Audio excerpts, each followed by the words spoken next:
What's up, guys? It's n0thing Gilbert here, and today for the AORUS Pro Tips, episode 2, we're going to be talking about mastering defensive angles. Today's gameplay is going to be all shown using this AORUS 15P beautiful laptop here, featuring an Intel Core 11th Gen processor. If you guys want to see the rest of the specs, they're going to be shown here on the screen beautifully, and then you can have a link in the description that'll show you more information. With that being said, let's get started. Now, we've talked about angles a lot. A lot of people know what off angles are. A lot of people know, when you're holding a passive angle, you don't want to be in an obvious position. I want to reiterate some of those points, but also just talk about some of the things you should be thinking about when simply holding an angle. All right, first things, just to reestablish some context here, what is an off angle? An off angle is any angle, basically, that the enemy will not peek by default. So anytime you run into an area, angles that people are going to peek are where the two corners meet or where the actual corner is along the wall. So if some T is coming up banana here, he's obviously going to peek this angle, and then the next main angle is probably like that one because it's position of cover, right? You can call this also not an off angle just because it's kind of in the same angle. If you're coming in here, that's an on angle if you want to call it that just for contrast, and this is an on angle. Anything in between those is an off angle. Now, there's a lot of subtlety to this because sometimes there's smaller angles. So like this is an on angle and that is an on angle. Technically, that's an off angle, but it's a very small one. So you're not going to get as big an advantage. Why do you have an advantage? Because generally, the other guy's crosshair placement, as we just noted, is in between those positions. It's not in between those positions because you are. And it makes them have to do something like this. So if I'm coming around the corner and I pre-aim here, and then I'm going to pre-aim this next. So like, let's say this, and this are my pre-aims. If I have to go here and then back, that little mouse movement gives you the advantage. So, moving forward, off angles are obviously powerful, and just because people know that they exist, it doesn't mean you shouldn't play them. Yes, the higher and higher level you go, more people are going to expect them, just like this one. This is one of the most popular off angles in the game, but I want to use this as an example to talk about how you could still use it and be effective with it, as long as you understand how to play off your first point of contact. Now, so this is an off angle because, like I said, they're normally going to peek this, and they're going to peek this, right? So you're playing anywhere in this range. Now, this position is great to get a first kill, but a lot of mistakes I see people make is they get the first kill and they don't really know what to do. They'll jump away, or they'll just b-hop around the corner and take a bunch of damage. No play is necessarily the right play, and if you can get away alive, that's great. So if you have something you like to do, go with it. I don't want to tell people there's only one way of playing ever, but this is something I want you guys to think about. Now, when you're holding an off angle, you want to have a plan for how you see the guy entering the first kill that you get, right? Is when the smoke's coming in, you only have time to get one kill and you fall back. You always have the option to do this. So if you kill the first guy running along this wall, a lot of times what I like to do, if it's really fast and I could tell they're all running in, I'll get one and I'll just try to line up more in the back by peeking that. Because normally what's happening is there's someone running this wall, and if I start pre-firing this next angle, normally there's like someone in the back kind of holding this or throwing nades for their team.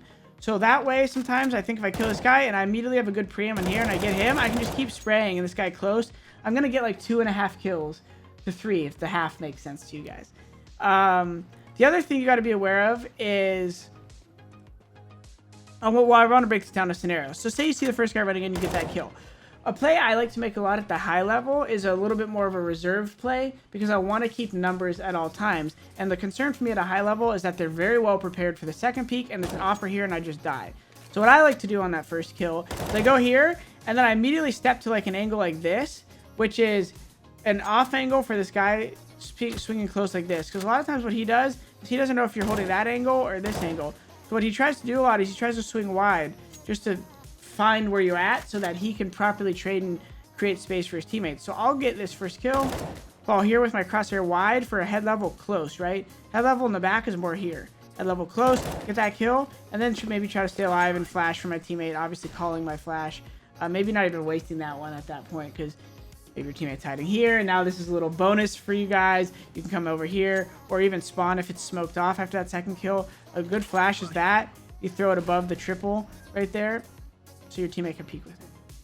A little bonus for you guys. Now, so say the first guy you see is this close guy. A lot of times what that means is that he was scaling so fast like this that he just wants to like take this spawn fight, assuming you got blind. But if you're able to dodge this first flash and kill this first guy, what I like to do is almost 90% of the time, I'll peek with that first kill. Or if I see his barrel, like this, I obviously have the jump on him right here. So what I'll do is I'll kind of peek into them as I kill him, right? So I'll like see his barrel, and it's a really quick motion. I'm holding here, see his barrel, and I'll just kind of peek, kill him, and hopefully I line up more people because this is a very just popular line for people to be in, right? And in that case, I'm just kind of fragging out to the end. Maybe if I think there's an opera back there, I might do something fancy, flash, and go for another kill. Because if I kill 2, my team's rotating, we have the call, that's it, right?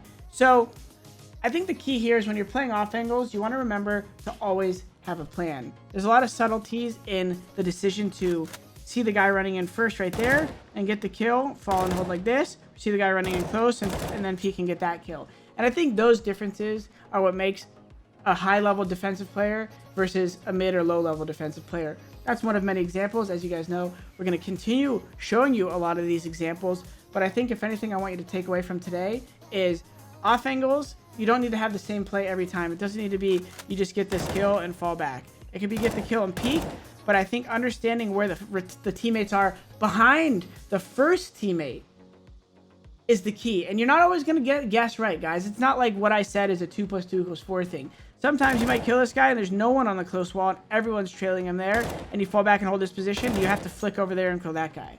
So you'll just learn the more you at least have an idea of what to expect and you put thought into these plays, you're going to have a better time reacting and holding off angles. Guys, you can apply this conversation all over the map as my final point. Same right here. You might kill a guy here that's wide, and generally speaking, the next guy's behind him. So what I'm going to do here is I'm going to kill him wide, and I'm going to try to get a second kill from an angle closer to cover, right? Rather than getting this kill and falling here, I know if I get 2, they're going to probably trade me for the 3rd. So there's always a concept to how is the follow-up kills going to be presented to me. 1 kill here, 1 here.